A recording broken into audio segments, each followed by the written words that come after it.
I'm fully convinced I have the Minecraft building skills of a 4-year-old. Like, when I look back at my builds, I seriously ask myself, what were you thinking?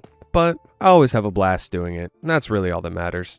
Anyways, I've got a couple disturbing Reddit stories to read you guys today, so let's go ahead and get right into it. The first story today is from r/nosleep from user Wisto. If your doorbell camera shows you coming home, don't let yourself in. I used to think doorbell cameras were for paranoid people. That sounds stupid now. Before all this happened, I was the person who laughed at those neighborhood app posts where someone shared a blurry clip of a man walking past their bins at 2 a.m. and wrote, "Does anyone know this person?" as if the poor bloke wasn't just taking a shortcut home from the pub. My sister bought me the camera when I moved into the house. "It'll make me feel better," she said. "It'll make you feel better? You live alone now." That was how people said it after the breakup. Not "you're single now" or "you've got your own place." Always, "you live alone now," like it was a diagnosis. The house was nothing special. 2-bed terrace at the end of a row, 10 minutes from town if you walked fast, 20 if you didn't. Red brick, narrow hallway, tiny garden, old carpets that smelled faintly of someone else's plug-in air freshener. Every noise had an explanation until you were lying awake at 3 a.m., hearing all of them at once. Pipes ticking, fridge humming, floorboards settling, a neighbor coughing through the wall. Normal things. I had been there 6 weeks when the first notification came. Thursday night, still at work because my manager had decided half an hour before closing that the stockroom needed a proper sort out, which meant I got home later than usual and hated everyone. I was in the staff room with a vending machine coffee, waiting for my sister to text back about Saturday when my phone buzzed. Front door, person detected. The preview was black, apart from the yellow glow of my porch light. I tapped it. The live feed loaded slowly, the little circle spinning. Then I saw myself, standing outside my front door. Same black work trousers, same green coat. Same hair tied up badly because I'd forgotten a bobble and used an elastic band from the office drawer. Same tired face. Looking directly into the camera. My brain did a strange little stumble, like missing a step in the dark. I looked around the staff room as if someone might be playing a joke. Nobody there. Just the vending machine, the abandoned mugs by the sink, rain tapping against the high window. On my phone, the other me lifted her hand and knocked 3 times. I heard it through the app. Knock, knock, knock. Then she leaned closer to the camera and smiled. Not a horror film grin, a small, tired, familiar smile. My smile. "I'm home," she said. I dropped the phone. It hit the table hard enough to make the coffee jump. I sat there staring at it, face down on the plastic table, while my heart thudded so hard it hurt. Then I picked it up. The feed had disconnected. I opened it. Empty porch. No one there. I watched for nearly a full minute. Rain moved through the porch light. My front door sat there, closed and ordinary. I checked the saved clip. There wasn't one. That bothered me more than anything at first. The app saved everything. Cats, delivery drivers, my neighbor's teenage son smoking by the wall when he thought nobody was watching. But the clip of me standing at my own front door while I was sitting 3 miles away in my work uniform did not exist. I called my sister. She answered with, "What's happened?" "I think someone was at my door." "Are you home?" "No, still at work." "Then don't go home yet." I saw myself. Silence. "What do you mean?" The camera went off and I opened it and I was there, outside my house. That's not funny. I know it's not funny. Could it be someone who looks like you?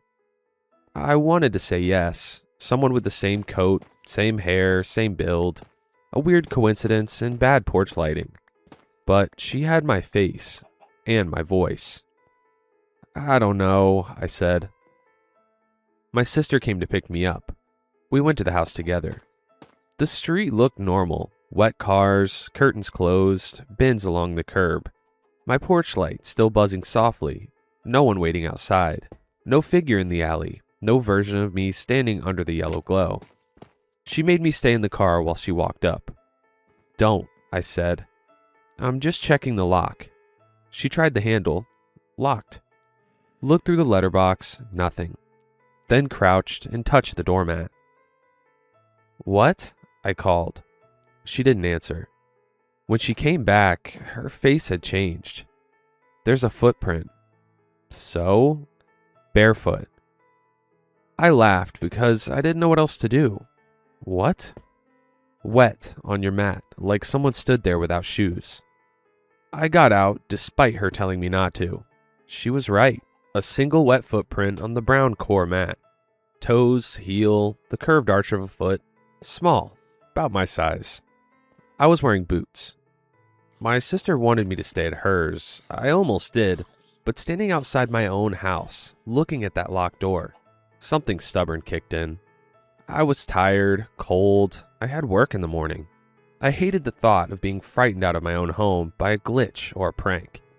So we went in together. Every light went on. Hallway, living room, kitchen, stairs, landing, both bedrooms, bathroom. Nothing. No one under the beds, no back door forced, no broken windows, no muddy footprints inside. My sister checked the loft hatch with a broom handle and nearly brained herself when it shifted half an inch. Empty, I said. She looked at me. You saw yourself at the door. I saw something on a tiny screen in bad light. With your voice. Maybe the app played an old clip. An old clip of you knocking on your own door barefoot? I didn't have an answer for that. She stayed until nearly midnight. We drank tea neither of us wanted and watched some cooking program with the volume too loud. Before she left, she made me promise to call if anything else happened. After she left, I locked the door, put the chain on, checked the back twice, and took a knife from the kitchen drawer. I felt stupid carrying it upstairs. I felt stupider putting it on the bedside table. I didn't sleep much. At 3:22 a.m., my phone buzzed. Front door. Person detected. The phone lay face up beside the knife. Person detected. Front door. Person detected. I picked it up. The live feed showed my porch. Rain, door, mat, nothing else. Then the handle moved. Not much, a twitch downward. I stopped breathing. Down, up, down, up. Someone was trying the door from outside. Slowly, carefully. I slid out of bed and crept to the top of the stairs. From there, I could see the front door at the bottom of the hall. A dark rectangle with the chain glinting faintly across it. The handle moved. This time, I saw it with my own eyes. I called 999.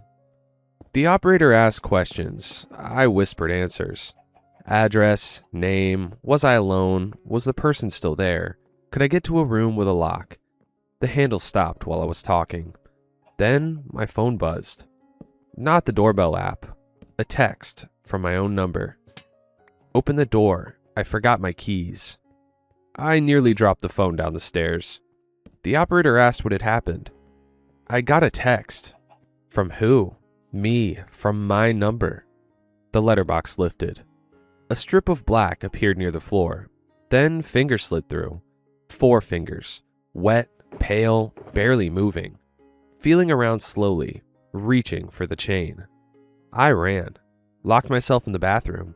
Sat in the bath with the knife in my hand and the phone pressed to my ear. The operator told me police were on their way. From downstairs came the sound of the chain moving. A soft metallic scrape. Then another. I had put the chain on properly. I know I had. I remember sliding it across, tugging the door after. But I heard it fall. The front door opened. Not a crash, not a kick. Just the small, ordinary sound of a door open by someone who belonged there. A pause. Then footsteps in the hallway. Bare feet on floorboards. Slow. Wet. One step, then another. They stopped at the bottom of the stairs. Then my voice called up from the hall. I'm home. I don't remember much after that. The police found me in the bath with the knife still in my hand. The front door was closed and locked. The chain was on. No signs of forced entry. No wet footprints. No fingerprints on the letterbox except mine and my sister's from earlier. No messages from my own number. The 999 call was real. The operator had heard me crying, heard me say, "That's my voice," but there was no one there. One officer was kind, the other looked bored. The kind one asked if I had been under a lot of stress. That was when I knew they were done. My sister took me back to hers. I didn't argue. For 2 days, nothing happened. I slept on her sofa, badly, but I slept. She worked from the dining table and kept glancing over at me. Her husband tried to be normal. He asked if I wanted toast. He said gently that the mind could do strange things under stress. I almost believed him. Then, on Saturday morning, while my sister was in the shower and her husband had gone to the shops, my phone buzzed. Front door, person detected. I opened the app. My front door, daylight, gray morning, rainwater dripping from the gutter. A woman stood on the porch. Me. Barefoot again, but this time wearing my pajamas, the blue ones with the bleach mark on the sleeve, the ones I was wearing at the exact moment on my sister's sofa. She looked into the camera and raised one finger to her lips. Then she turned and walked away. Not down the path, not out to the street. She walked through the closed front door. I screamed for my sister. She came running in, wrapped in a towel, hair full of shampoo, and I shoved the phone at her. By then, the porch was empty, but this time, the clip had saved. We watched it together. Once, twice, 5 times. My sister sat down slowly. "That's you," she said. "I know." "She went through the door." "I know." She called the police again. Different officers this time. They watched the clip and asked if anyone else had access to the account. No. Could the footage be edited? No. Was I sure I hadn't gone back to the house that morning? My sister answered that one. She's been on my sofa since Thursday night. They went to check the house. 20 minutes later, one of them called. "Are you sure you haven't been back there?" My sister grabbed my wrist. "No," I said. "Why?" "Your bed's been slept in." I closed my eyes. "And there's food in the kitchen bin. Toast, coffee in the mug by the sink. The shower floor is wet." That wasn't me. When he spoke again, his voice was careful. "We're going to arrange for someone to take a proper look around." They didn't find anyone. They found signs someone had been living there. No sign of how they'd got in. Locks intact, windows sound. The back door was bolted from the inside. The loft was empty. But my clothes had been moved. Not stolen. Moved. My green coat was hanging on the back of the kitchen chair. My boots placed neatly by the front door.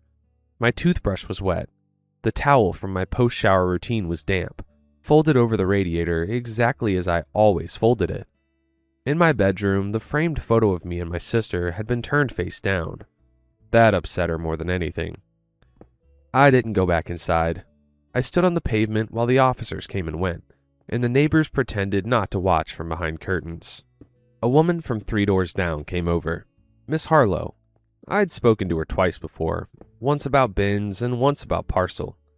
"Are you all right, love?" I said yes because that's what people say. She glanced at my house, then at the police car. "Is it happening again?" My sister heard that. "What do you mean, again?" Miss Harlow's face tightened. "Nothing. I shouldn't have said anything." "What happened before?" I asked. She suddenly looked older. "The girl before you. She was only there a few months." "What girl?" "Tenant. Before it was sold. Quiet thing. Work nights, I think." "What happened to her?" Miss Harlow looked at my front door. She said someone was coming in. My sister stepped closer. "Who?" "Herself." The pavement seemed to tilt. "She said she keeps seeing herself in the windows, on that little camera by the door. I thought she was having a hard time. You never know with people." "What happened to her?" "She left." "When?" Miss Harlow swallowed. "That's the thing. I didn't see her go. One day she was there, next day the curtains were open and the house was empty. Landlord said she'd done a runner, owed rent." "What was her name?" "I can't remember. Emily maybe, or Ellie." Then she touched my arm. I'm sure it's nothing to do with you." She didn't look sure. That night, I stayed at my sister's again. We turned my phone off, completely off. Not silent, off. At 2:41 a.m., my sister's doorbell rang. The sound went through the whole house. Her husband said, "What the hell?" Nobody moved. It rang again. My sister's phone buzzed on the bedside table. She picked it up. I knew before she turned the screen toward me. Her front door camera showed me standing outside, barefoot, in the rain, wearing the blue pajamas, my hair wet and stuck to my face, my hands by my side. "You're here," my sister whispered. On the screen, the other me lifted her head. She looked into the camera, then past it, toward the upstairs window, toward us. Her husband got out of bed. "Don't," I said. He went to the window and pulled the curtain aside with 2 fingers. Empty street, no one at the door, no one on the path. But on the screen, I was still there, waiting. Then the other me smiled. The phone buzzed. A message appeared under the feed. "Front door, familiar face detected." My sister made a small choking sound. Because where the app usually said person detected, it had written my name, not my account name, not my email, my full name. Then the speaker crackled.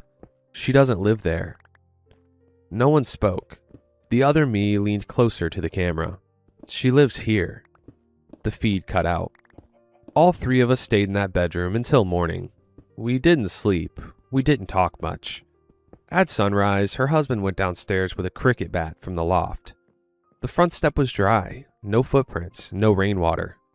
But the clip had saved. The police watched it, took statements. One asked if I had any enemies. Another asked if I had ever sleepwalked. My sister snapped at him. She was in the room with me. He apologized, but I could see what he thought. What all of them thought. A woman living alone gets frightened by a glitch. Her sister feeds into it. They lose sleep. The minds fill blanks. There are always sensible explanations when you aren't the one hearing your own voice at the front door. By Monday, my sister was exhausted. Her husband was scared, but trying not to be. I could feel myself becoming a problem in their house. Not because they said it.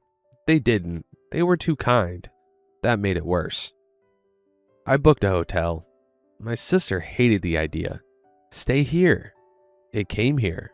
"So you're going somewhere alone. I can't keep doing this to you." The hotel was a business one near the ring road. Clean, plain, bright lobby, bored receptionist. 3rd floor room with a heavy door, a chain, and a keycard lock. No letterbox, no back door, no garden. No way to stand outside and knock without being seen by half the building. I felt safer there. For about 6 hours. At 1:13 a.m., someone knocked at the room door. 3 soft knocks. I froze. The TV was on low. Rain blurred the window. The air conditioning hummed. 3 more knocks. I picked up the hotel phone and called reception. "There's someone outside room 312. "One moment." Typing. "Sorry, there shouldn't be anyone up there. Do you want me to send someone?" "Yes." "Is the person still there?" I looked at the door. A shadow beneath it. 2 bare feet. Toes touching the carpet outside. "Yes," I whispered. "Lock the door, please." "It is locked." "And the chain?" "I have it." "Security is coming." The feet shifted. Then my phone buzzed. I had turned it back on earlier because I needed to call the police, my sister, the hotel. I thought it didn't matter anymore. I thought whatever this was had moved past the app. The notification was not from my doorbell camera. It was from the hotel app. I had not downloaded the hotel app. Room 312, keycard used. The little green light on the door flashed. The handle dipped. The chain caught. The door opened 2 inches and stopped. Through the gap, I saw one eye, my eye, looking in. The mouth below it smiled. "You're in my room," she whispered. I screamed. The door slammed shut, not from her side, from mine, as if someone inside the room had shoved it closed. The bathroom light flickered on. I turned slowly. The bathroom door was open. It had been closed before. I always close bathroom doors in hotel rooms because they make the room feel less empty. I couldn't move. Security found me standing in the middle of the room, not screaming anymore, just staring at the bathroom doorway. There was no one in there. They gave me another room. Then, after I refused to stay in it, coffee in the lobby while I waited for my sister. That was yesterday. I'm writing this from her kitchen table now. My sister's asleep on the sofa because she won't leave me alone. Her husband is upstairs. The police have my phone. They have the camera clips, the hotel lock records, the 999 recording. They have everything except an explanation. I borrowed my sister's laptop to write this down. About 20 minutes ago it pinged. An email notification, from me, sent from my own address. Subject, I'm sorry. No message, just an attachment, a video file. I should not have opened it. The video was from my front door camera. Tonight. My house, my porch light on, my front door opening. I stepped out. Not the other one. Me. I could tell by then. I don't know how to explain it, except that I had watched her long enough to see the difference. She stands too still. She smiles before she needs to. Her eyes copy her face, a half second late. This was me. I came out barefoot, wearing my green coat over my pajamas. I was crying. Behind me, in the doorway, another figure stood in the dark. Also me. She raised one hand. I walked down the path and out of frame. The door closed. The clip ended. I don't remember going there. I don't remember leaving my sister's house. My feet are clean, my coat is upstairs in her spare room. But the video is real. I can hear my sister breathing on the sofa. I can hear the fridge. Cars going past on the wet road. And underneath all of that, something else. A key turning in the front door. Slowly, carefully. My sister's front door doesn't open with a key from the outside when the deadbolt is on, but I can hear it turning. The laptop just pinged again. Not an email. A notification from my doorbell app. The app that is on my phone. The phone the police have. Front door, person detected. I clicked it. It's showing my sister's front door. Not mine, hers. The camera angle is wrong. Too low, like the feed is coming from something crouched on the path. There's a woman standing outside. Barefoot, wearing my green coat, holding my sister's spare key, looking into the camera. She's not smiling. She looks tired, wet, frightened. She looks exactly like me, and she's whispering the same thing over and over. Don't let her in. There's a knock at the door now, from inside the house. 3 soft knocks, coming from the cupboard under the stairs. My sister just woke up. She asked me what that sound was. I don't know what to tell her. I don't know which one of us is outside. I don't know which one of us came back. I don't know which one of us is writing this. But if your doorbell camera ever shows you coming home when you know you are somewhere else, don't go back. Don't call out. Don't open the app again. And if you hear your own voice on the other side of the door, begging to be let in, make it prove it's you. Because I think I failed that part. I think I let the wrong one in. And now I can hear my sister unlocking the cupboard. That was some wild existential crisis identity horror right there. At the end of the story, we don't even know if the OP is actually the OP. Because the OP might actually be the person outside. That was confusing. It was really good, but really confusing. The next story today is from r/scary stories from user Trash Tia. My son just broke character. I'm eating breakfast when my eldest son appears in the doorway. He's smiling, which is unlike him. Usually my eldest is a little shit in the morning. I was scrolling through Facebook over my morning coffee, and he jumped into the seat opposite. I greeted him with a patient smile. Have you taken your medication? After several ADHD assessments, my son was taking Adderall daily. His smile was wide, too wide, practically crawling off his face. Nope. Jack stood up, and I admit I was a little taken aback. He walked over to me, his hands behind his back, before whipping out a small gift wrapped in sparkly paper. Happy Mother's Day, Mom. I took the gift, my heart swelling. Mother's Day was a month ago, and my children put together their allowance and bought me a brand new vase. Jax rolled his eyes through the whole gift-giving thing. While my other children were hugging me, my eldest steered clear, only offering me a sickly grin. Jack Sinclair would be estranged if he didn't live with me. I tried everything. Therapy for both of us, attempts to bond with him. I even took him to Italy for a mother-son trip, hoping a week away together might change things. The little shit ran away and tried to buy a ticket to New York using my card. I spent 3 hours at customs proving he was my son while he sat there, silently seething because he wasn't getting the attention he wanted.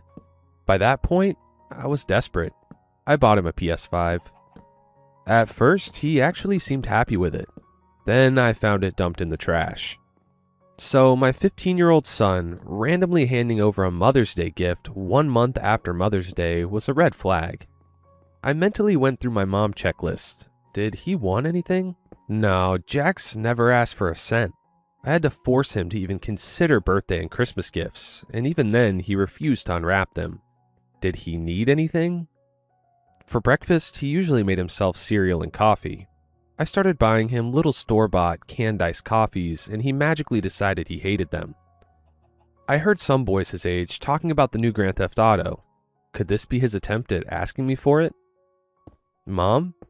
Jax's voice snapped me out of it, slicing through my thoughts. Huh? I didn't realize I was crying.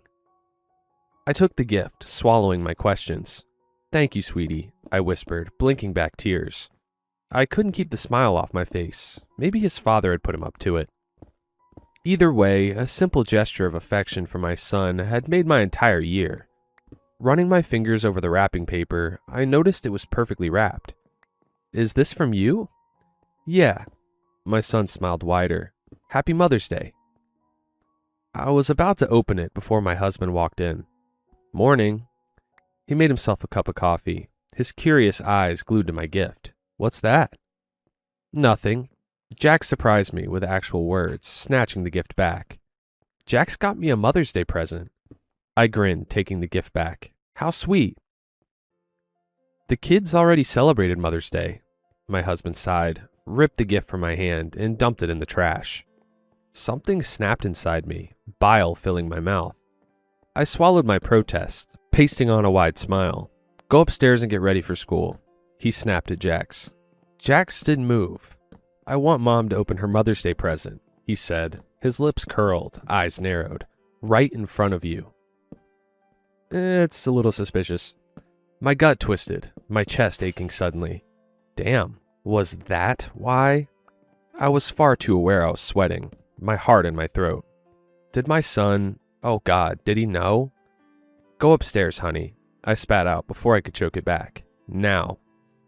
Jax nodded, turned around, and ran upstairs. Teenagers, my husband laughed, pecking me on the cheek. Ignore him, he'll grow up one day. Yeah, I whispered. Of course he will. I laughed. It's just Jax. When he left to shower, I fished my son's gift from the trash. I had half a mind to throw it away. Of course he knew. Tearing through the paper, I found exactly what I expected. A DVD. Marked in bright red pen, I hate you. I ran upstairs to my bedroom, locked the door, and slid the DVD into our ancient player. As I pressed play, my hands were clammy. How much did my son know about my affair with his math tutor? It had just been a blip. I'd lost my mind for a few months and done things I regretted. Jax liked his math tutor, and I took that away from him. But how the hell had he managed to film it? Was this blackmail? What did he want? The screen lit up, and I recognized the location. It was our garage, years ago. The date at the bottom of the screen read 15/9/2016. 3 small figures illuminated in harsh white light. Annalise, Sammy, and Jax.